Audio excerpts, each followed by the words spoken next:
Given है और हमें उस मैट्रिक्स के लिए मिनिमल पॉलिनोमियल फाइंड आउट करना है। मिनिमल पॉलिनोमियल अगर फाइंड आउट करना है तो हमें सॉल्व करना होगा a माइनस एक्स आई और यहाँ पर उसका डिटर्मिनेंट इक्वल्स टू 0। यहाँ से हमें कैरेक्टरिस्टिक इक्वेशन मिल जाएगा इन टर्म्स ऑफ x।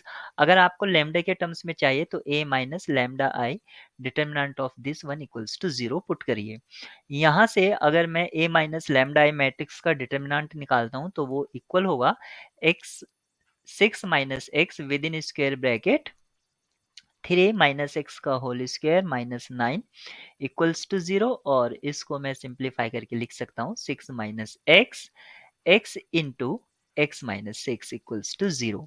यहाँ पर अगर मैं नेगेटिव को एज ए कॉमन ले लेता हूँ तो इसको मैं लिख सकता हूँ x minus six whole square outside x equals to 0।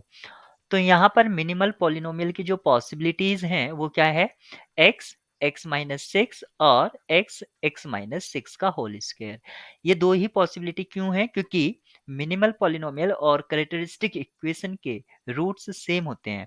अब आप ऑप्शन ए में देखिए, यहाँ पर x माइनस वन दे रखा है जो कि इसमें कैरेक्टरिस्टिक इक्वेशन में या पॉलिनोमियल में अपीयर ही नहीं है, तो ऑप्शन ए आपका डिस्कार्ड हो जाएगा। ऐसे ही ऑप्शन बी डिस्कार्ड होगा क्योंकि x माइनस थ्री उसमें दे रखा है। ऑप्शन थ्री भी डिस्कार्ड होगा सेम क्योंकि x माइनस थ्री है। इसलिए ऑप्शन डी ही हमारा मिनिमल पॉलिनोमियल होगा। मिनिमल पॉलिनोमियल ये यहाँ पर हमने इजी से फाइंड आउट कर दिया। अदरवाइज हम कैसे करते हैं, सभी पॉसिबिलिटीज पर हम चेक करते हैं कि मैट्रिक्स किस इक्वेशन को सेटिस्फाई करता है। तो मिनिमल पॉलिनोमियल क्या होता है? Least degree monic polynomial. Monic polynomial इसका मतलब हुआ जो x की पावर n होगी उसका कॉफिशिएंट हमें क्या चाहिए? 1 चाहिए। Least monic polynomial. Option D इसका एक लीनियर ट्रांसफॉर्मेशन टी डिफाइन है जो सी क्यूब से सी क्यूब तक है और यहाँ पर आप टी किस तरह से अपने एलिमेंट्स की इमेज देता है वो आप ऊपर देख सकते हैं। हमें यहाँ पर एडजॉइंट निकालना है जिसको रिप्रेजेंट किया गया है टी स्टार से और टी स्टार के लिए मैट्रिक्स नोटेशन में अगर हमें लिखना है तो उसका मैट्रिक्स रिप्रेजेंटेशन क्या होगा। तो सबसे पहले अगर आपको लीनियर ट्रांसफॉर्मेशन दे रखा है और उसके लिए एक्सप्रेशन भी है तो स्टैंडर्ड ऑर्डर बेसिस के रेस्पेक्ट में आप इसको फाइंड आउट करने की कोशिश कीजिए। तो यहाँ पर अगर मैं मान लूँ Z1 Z2 Z3 ये C3 से बिलोंग करता है जो कि डोमेन का एलिमेंट है, अगर मैं इस पर टी अप्लाई करता हूँ तो ये इमेज को किस तरह से सेंड करते हैं? Z1 माइनस आयोटा Z2 और आप अदर टू रोज भी देख सकते हैं। यहाँ पर अगर मैं मानूं कि जो C है वो C के लिए स्टैंडर्ड ऑर्डर बेसिस क्या होता है? 1 और आयोटा। यानी कि अगर मैं इसके लीनियर कॉम्बिनेशन में लिखता हूं तो इस रो को मैं किस तरह से लिख पाऊंगा? Z1 minus iota Z2 plus 0 times Z3 इस तरह से मैं लिख पाऊंगा। इसका मीनिंग हुआ कि जो टी के लिए फर्स्ट मेरा कॉलम होगा वो क्या होगा? 0 माइनस आयोटा 0 और आप यहाँ पर अदर कॉलम्स भी आप देख सकते हैं तो वो क्या होगा? Minus iota 1, sorry first column का एलिमेंट 1 होगा, माइनस आयोटा 1 और 0 और थर्ड कॉलम आपका होगा 1 1 और माइनस आयोटा 1 1 और माइनस आयोटा। अब मुझे इस मैट्रिक्स रिप्रेजेंटेशन के लिए टी स्टार फाइंड आउट करना होगा यानी कि इसका ट्रांसपोज करना होगा। ट्रांसपोज करने से मुझे इस क्या मिलेगा? रो को कॉलम में कन्वर्ट करते हैं तो 1 माइनस आयोटा 1 माइनस आयोटा 1 1 और 0 0 माइनस आयोटा। इस तरह से मुझे इसका टी स्टार मिल जाता है। अदरवाइज आप यहाँ पर जो मैट्रिक्स मिला है उसको Z1 Z2 Z3 से भी मल्टीप्लाई करा के आप उसका टी स्टार लिख सकते हैं।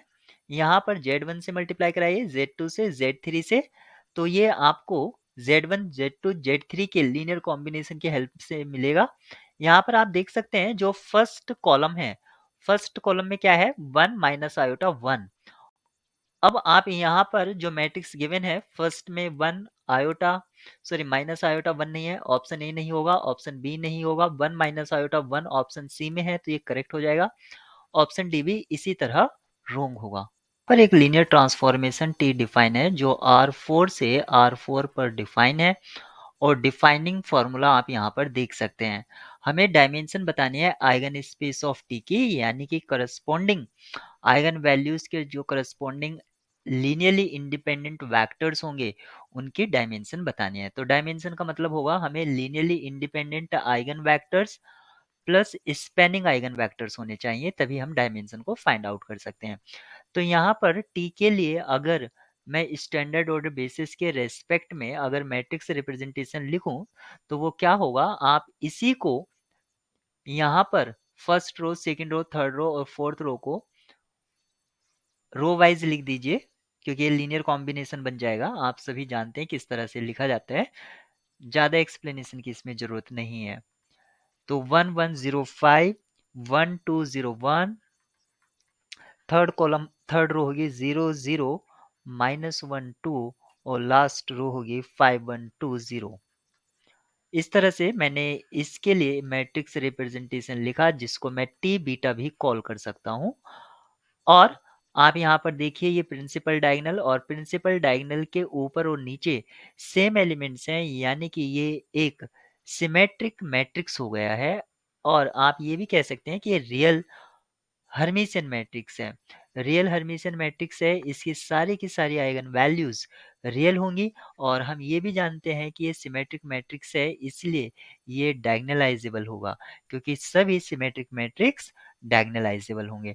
अगर डायगोनलाइजेबल हो जाता है तो हम जानते हैं कि algebraic multiplicity of eigen value equals to होगा geometric multiplicity of eigen value. ये सभी आइगन वैल्यूज के लिए ट्रू होगा। अगर हम यहाँ पर सम कर देते हैं, यानी कि सम ऑफ अलजेब्रिक मल्टीप्लिसिटी, तो वो साइज दे देगा किसका, मैट्रिक्स का साइज दे देगा, जो कि 4 है। यहाँ पर हम यहाँ पर ये देख सकते हैं कि अगर मैं सम करता हूँ तो ज्योमेट्रिक मल्टीप्लिसिटी का सम भी कितना आ जाएगा, 4 आ जाएगा। ज्योमेट्रिक मल्टीप्लिसिटी का सम भी 4 आ जाएगा। इसका मतलब हुआ कि 4 आइगन वेक्टर्स, यानी कि 4 आइगन वेक्टर एग्जिस्ट करेंगे, और वो 4 आइगन वेक्टर Li होंगे। अब ये Li होंगे तो ये बेसिस फॉर्म कर जाएंगे, क्योंकि number of Li vectors equals to dimension of R4। इस वजह से ये बेसिस फॉर्म करेंगे, और हमें बतानी थी डायमेंशन, तो इस तरह से हम इसकी डायमेंशन बता सकते हैं, ये 4 होगा। इनडायरेक्टली आपसे यहाँ पर आपने निकाला है, क्योंकि आइगन स्पेस को हम लिखते हैं A माइनस लैम्डा आई, इसको, और इसकी हमें नलिटी फाइंड आउट करनी है इस मैट्रिक्स की, तो इसको हम इस तरह से भी लिख सकते हैं, और जो कि 4 आया है। Option D is correct.